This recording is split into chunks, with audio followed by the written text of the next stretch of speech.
There are times when the world feels like it is coming at us from every direction. Bad news, conflict, division, anxiety, and noise. And even when our own life is relatively okay, it can still feel like we are living inside a kind of psychological weather system that never fully clears. A lot of people today are not just tired, they are spiritually tired, emotionally tired, morally tired. And at times like these, hope can start to feel naive, like something fragile people talk about when they do not want to face reality. But I do not think hope has to be fragile, and I do not think it has to be fake. I think there is a form of hope that is honest, a form of hope that sees clearly, a form of hope that does not depend on pretending everything is fine. And that is what I want to talk about today. Grounded hope. Not the kind that floats above reality, but the kind that can stand in the middle of uncertainty, with open eyes, a steady heart, and enough courage to keep loving the world anyway. Let's begin by clearing something up. Hope is not denial. It is not pretending things are better than they are. It is not forced positivity, nor is it spiritual bypassing or sticking your head in the sand and calling that peace. Real hope does not say everything will work out exactly the way I want. Real hope says, even here, even now, something meaningful is still possible. That is a very different posture, because when hope gets confused with fantasy, it collapses as soon as reality gets difficult. But grounded hope is built differently. It can survive disappointment. It can survive uncertainty. It can even survive grief. Why? Because grounded hope does not rest on the claim that life will be easy. It rests on the deeper claim that our response still matters, that how we meet this moment still matters, how we treat each other still matters. What we nourish in our own heart still matters, and that is where hope becomes strong. When the world feels chaotic, one of the first things we lose is perspective. Chaos shrinks the field of awareness. It pulls our attention toward threat, urgency, outrage, and fear. Everything starts to feel immediate. Everything starts to feel absolute. But wisdom begins when we remember that the mind in a storm is not always a reliable narrator. Not every alarm inside us is truth. Not every emotion is a command. Not every headline deserves to become the center of our inner life. So grounded hope begins with a simple but radical move. We return to what is deeper than the panic. We return to breath, to awareness, to conscience, to the body, to the present moment, to the people actually in front of us, to the small good we can still do today. Because while chaos is loud, reality is often quieter. Reality is this breath, this step, this conversation, this chance to be honest, this chance to be kind, this chance to refuse despair's demand that nothing matters unless everything changes immediately. That is one of despair's greatest lies, that if we cannot fix everything, then nothing we do counts. But that is not wisdom, and it is not compassion. So what does grounded hope look like in practice? First, protect your inner climate. Many of us are careful about what we eat, but not careful enough about what we emotionally consume. If your nervous system is being fed a nonstop diet of outrage, panic, comparison, and doom, of course, hope will start to feel impossible. This does not mean becoming uninformed. It means becoming intentional. You do not need to know everything all the time.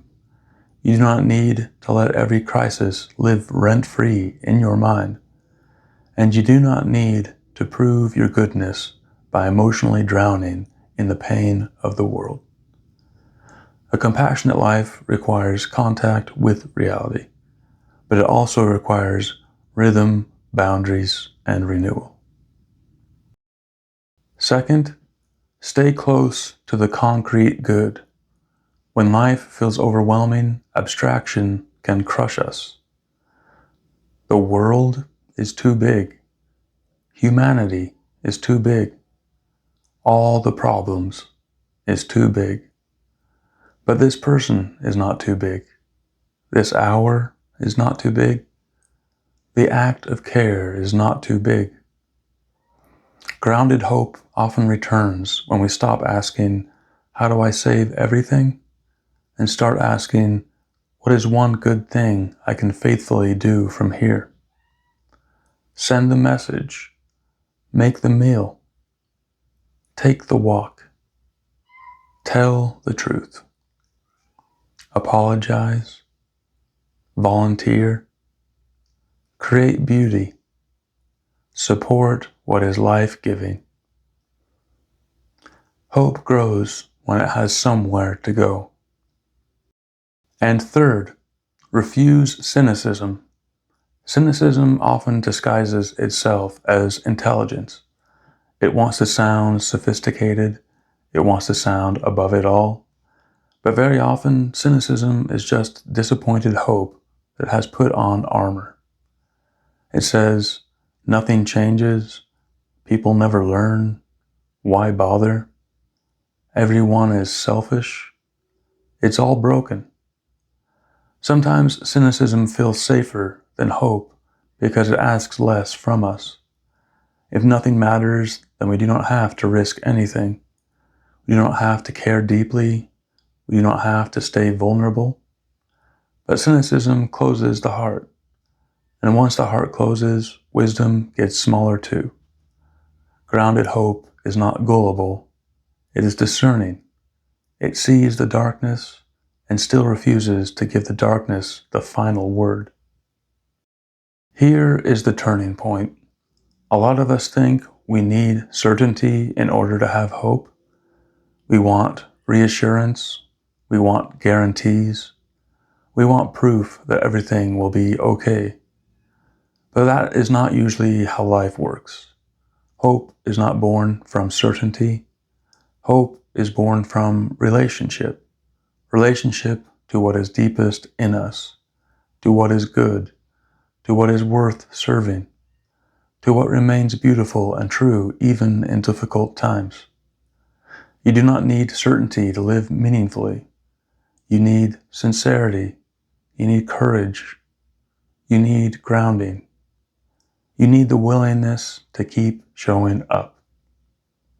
And maybe that is what hope really is. Not a prediction that the future will go your way, but a devotion to meeting the future with integrity. That kind of hope cannot be easily taken from you, because it is no longer built on outcomes alone. It is built on who you are becoming.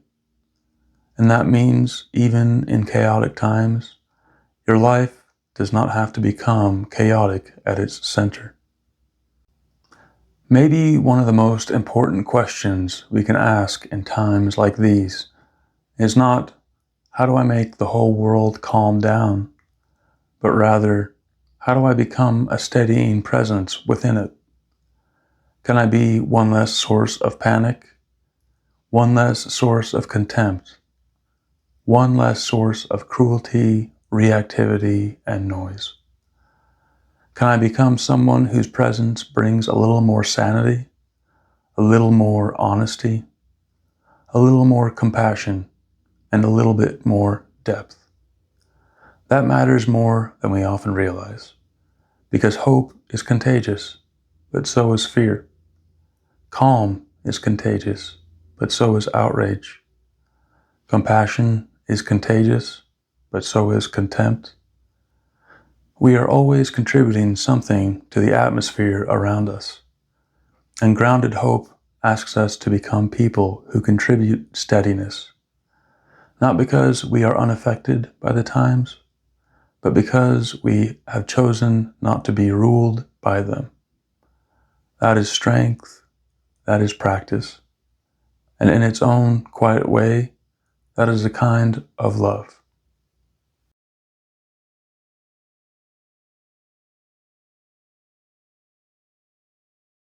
So if you have been feeling discouraged lately, if the world has felt heavy, if your spirit has felt stretched thin, I just want to say, hope does not have to mean pretending. It can mean pausing, breathing, seeing clearly, remembering what matters, and choosing again to live from that place. Maybe you do not need to carry the whole future today. Maybe you just need to keep one small flame alive. A little clarity, a little courage, a little kindness, a little faithfulness to what is good. And maybe that is how hope survives chaotic times. Not always as a roar, but sometimes as a quiet refusal to give up on what is sacred in being human. Thank you for being here. If this reflection spoke to you, let me know in the comments. What helps you stay grounded in difficult times?